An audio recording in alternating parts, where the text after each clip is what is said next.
पिछले दिन पढ़े थे सजीवों का लक्षण, है ना?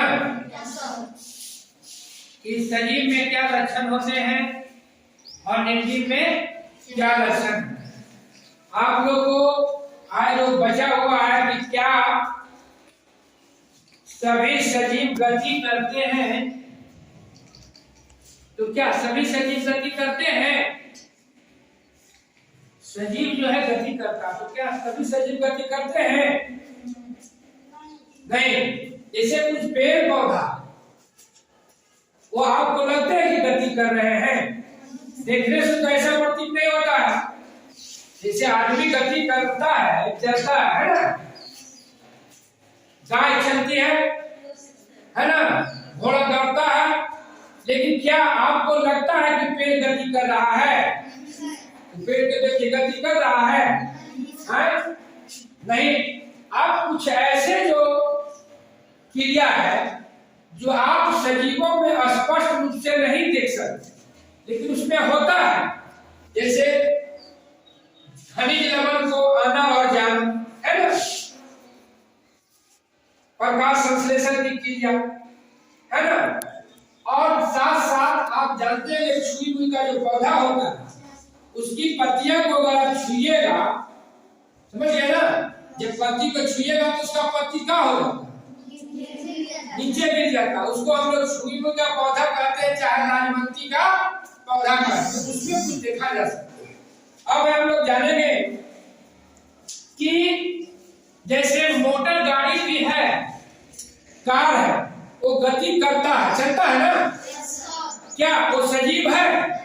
नहीं। इसलिए कि सजीवों में से मिलता जुलता कुछ लक्षण है, लेकिन अन्य लक्षण उसमें नहीं।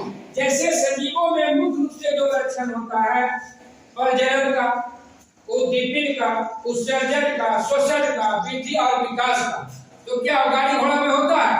एक कुर्सी है, इसमें क्या ये अपने आप क्या होगा? एक समय ऐसा आएगा जो इसका लाइफ है, जो इसका जीवन काल है, अपने आप सड़ जाएगा और बढ़ जाएगा, लेकिन अपने जैसा तो संतान उत्पन्न नहीं करेगा। जैसे सजीवों में अपने संतान को कायम करने के लिए अपने दृश्य संतान उत्पन्न करता है ना, आदमी हुआ, है ना, चाहे जानवर। अब हमको मुख्य रूप से जानना है सजीव और निर्जीव में अंतर। सजीव और निर्जीव में अंतर। तो सजीव क्या करते हैं? भोजन करते हैं ना, और निर्जीव भोजन नहीं करते हैं। सजीव वृद्धि और विकास करता है, निर्जीव जो है नहीं करता है। सजीवों में श्वसन होता है, श्वसन की क्रिया होती है ना, निर्जीव में नहीं होता है। सजीव में उत्सर्जन, निर्जीव में उत्सर्जन नहीं होता है। उद्दीपन, सजीवों में उद्दीपन होता है ना, और निर्जीव में उद्दीपन नहीं होता है। सजीवों में प्रजनन होता है और निर्जीव में प्रजनन नहीं होता। मिला जुला का आपका चैप्टर जो है कि समाप्त हो गया कि सजीव है कि निर्जीव है ना। इसको भी हम लोग देखेंगे, एक एक्टिविटी करेंगे कि उसमें भी क्या क्रियाकलाप होता है। अब है कि अभ्यास का कुछ जो प्रश्न है आप लोग का देख लीजिए, अपना अपना किताब निकालिए, है ना, और इसको जो है आप लोग कल बना के अपने विज्ञान के सब कॉपी पर लाएंगे, है ना। अध्याय में हमने क्या सीखा, है ना, इस अध्याय में हमने क्या सीखा? पौधों एवं जंतु दोनों सजीव, पौधों और जंतु दोनों सजीव है। सजीवों के मुख्य लक्षण है श्वसन, वृद्धि, उद्दीपन, प्रजनन, उत्सर्जन आदि। पौधे प्रकाश संश्लेषण के द्वारा अपना भोजन स्वयं बनाते हैं। सांस लेना एवं छोड़ना श्वसन क्रिया का एक अंग है। सजीव प्रजनन प्रक्रिया द्वारा अपने सदृश संतान उत्पन्न करते हैं ना। ये सब सारी चीज को हम लोग पढ़े हैं। अब कहता है अभ्यास, सही उत्तर चुनिए। निम्नलिखित में निर्जीव कौन है? निम्नलिखित में निर्जीव कौन है? गाय, घोड़ा, पेड़, पौधा, रेलगाड़ी। रेलगाड़ी है ना। दूसरा है मेज, पत्थर, बीज। बीज सजीवों के मुख्य लक्षण नहीं है। श्वसन, वृद्धि, प्रजनन, स्थिरता। स्थिरता है ना, सजीवों के मुख्य लक्षण नहीं है स्थिरता, है ना। उसके बाद है अगला, निम्न किस पौधे की पत्तियां छूने पर अचानक सिकुड़ जाती है? छुई मुई बताए थे। अब है खाली जगहों को दिए गए शब्दों की सहायता से भरे, है ना। उत्सर्जन, श्वसन, प्रजनन, ऊर्जा, ये जो शब्द है इसी शब्द से रिक्त स्थानों को पूर्ति करना है। अब कहता है सजीव द्वारा अपने समान जीवों की उत्पत्ति करता है, उसमें क्या होगा? प्रजनन। सजीवों को कार्य करने के लिए की आवश्यकता होती है, क्या चीज की आवश्यकता होती है? ऊर्जा की आवश्यकता होती है। सजीवों में ऊर्जा में उत्पन्न करने के लिए भोजन तथा खाली जगह आवश्यकता है। श्वसन की आवश्यकता है। विषैले एवं दूषित पदार्थ खाली जगह क्रिया द्वारा शरीर से बाहर होता है। कौन क्रिया से? उत्सर्जन से, है ना। अब कहता है क्वेश्चन नंबर 3 में कि सजीवों तथा निर्जीवों में किन्हीं 5 अंतर को स्पष्ट करें, है ना। तो ये 5 अंतर स्पष्ट कर दीजिए। सजीव वृद्धि और विकास करता है, सजीव श्वसन करता है, निर्जीव श्वसन नहीं करता है। सजीव में उत्सर्जन की क्रिया होती है, निर्जीव में उत्सर्जन की क्रिया नहीं होती है। सजीव में उद्दीपित, है ना, और निर्जीव में उद्दीपित नहीं। और सजीव में प्रजनन होती है क्रिया, है ना, और निर्जीव में नहीं। 5 अंतर हो गया, ये आप लिख लीजिएगा। कहता है मछली सजीव है, इसके पक्ष में तर्क दीजिए। आपको बताए थे मछली जो है सजीव है, वो भी सांस लेती है ना, वो भी तैरती है, चलती है पानी में, है ना। आप अपने जैसा वो संतान उत्पन्न करता है ना मछली, तो यही सब सजीव है। इसका तर्क देना है कि वो भी एक सजीव है, उसमें प्रजनन होता है, श्वसन की क्रिया होता है, उसमें भी वृद्धि और विकास की क्रिया होता है ना, इसमें मछली। अब है नेक्स्ट, आपकी कक्षा में रखी मेज कुर्सी निर्जीव है, तर्क दीजिए। आपका कक्षा में एक कुर्सी है ना, और ये टेबल है ना। अब कहता है कि आपकी कक्षा में रखी मेज कुर्सी निर्जीव है, तर्क दे। तो तर्क दीजिए कि सजीवों की तरह ही गति नहीं करता है।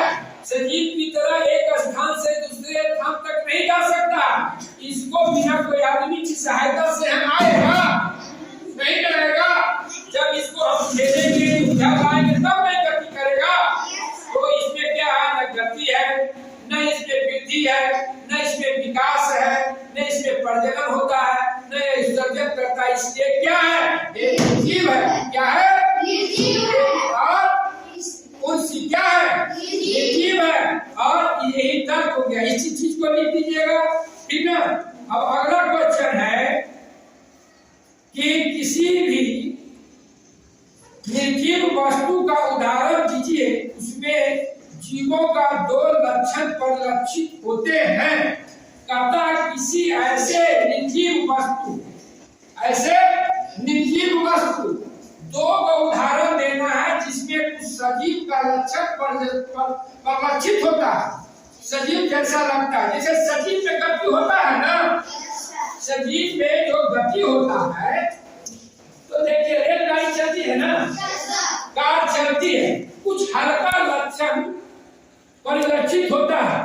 हल्का लक्षण परिलक्षित होता है गाड़ी में और कार में, लेकिन बिल्कुल सजीव नहीं है। हल्का जैसे गति करता है, लेकिन वो अपने आप गति नहीं करता। उसको गति करने के लिए मानव की आवश्यकता होगी। अब है नेक्स्ट क्वेश्चन आपका, निम्न में से कौन सी सजीव वस्तु किसकी समय सजीव अंश थी? मतलब पहले इसमें कौन वस्तु जो है सजीव के अंश था पूर्व में, जिसमें मक्खन है। मक्खन पहले सजीव का अंश था ना, जानवर से ना होता है मक्खन प्राप्त दूध से ना, तो इस सजीव का अंश था। क्या जानवर सजीव है ना, तो जानवर का दूध जो होता है, दूध से हम दही बनाते हैं, दही से नहीं मक्खन बनाते हैं। पूर्व में सजीव का अंश था, पूर्व में सजीव का अंश था। चमड़ा, चमड़ा क्या पूर्व में क्या था, वो सजीव का अंश था ना। चमड़ा जो जानवर होता है उसी का ना चमड़ा। ऊन भी सजीव का अंश था ना, भेड़िया से ऊन होता है ना प्राप्त, तो एक सजीव प्राणी था। उसके बाद है बिजली का पंखा, ये सजीव नहीं था, ये निर्जीव ही था। उसके बाद खाद्य तेल, जो तेल हम लोग खाते हैं, तो पूर्व में क्या था, वो सजीव का अंश था। कैसे, वो जो सरसों होता है जो सजीव है ना, सरसों को पेड़ को हम लोग लाते हैं, उसको फिर दौनी दमाही करते हैं, थ्रेसिंग करते हैं, उसके बाद क्या करते हैं, उसको हम राई को मिल में ले जाते हैं सरसों को, तब उससे तेल निकलता है। इसका मतलब वो सरसों था पूर्व में सजीव का अंश है ना। उसके बाद फिर है नमक, नमक तो निर्जीव था शुरू से। सेब, सेब क्या है, सजीव का अंश है ना, पेड़ से वो आता है। उसके बाद है रबर, रबर भी जो है, रबर तो दो तरह से बनता है, कृत्रिम है अप्राकृतिक भी, और तो रबर का पेड़ भी होता है। उसके बाद है सजीवों के विशिष्ट लक्षण सूचीबद्ध कर, कहता है नेक्स्ट क्वेश्चन, सजीवों के विशिष्ट लक्षण को सूचीबद्ध कर।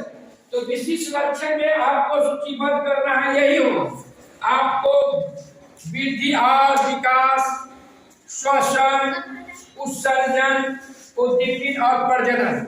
आप किस तरह से कि पूरे जो है पार्ट 2 में आपका जो बचे हुए भाग का उसका आज हो गया, और कल अपने अपने अभ्यास जो साइंस का जो बनाए हैं कॉपी, उसमें पूरी तरह से आप बना लीजिएगा।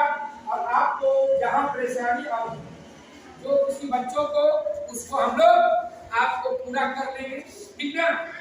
और सबसे है कि इसको हर हालत में आप लोग बना लीजिएगा, और जहाँ भी परेशानी होगा आप उसका हम लोग कर लें। इस तरह से आपका आज जो है पार्ट 2 में सजीवों और निर्जीव का जो है पूरा हो गया। सिर्फ अभ्यास में हम लोग बनवा दिए, आप अपने अपने कॉपी पर बना लीजिएगा। और साथ में आप जो है सभी बच्चे जिसको छूट गया, हम आपको व्हाट्सएप के माध्यम से भी यूट्यूब पर बना के आपको हम भेज देंगे, ताकि जो बच्चे नहीं आए हैं वो अपना बच्चा या पार्ट 2 वीडियो से अपना वो विषय को या अपना ये चैप्टर को पूरा कर लेगा, ठीक ना। धन्यवाद।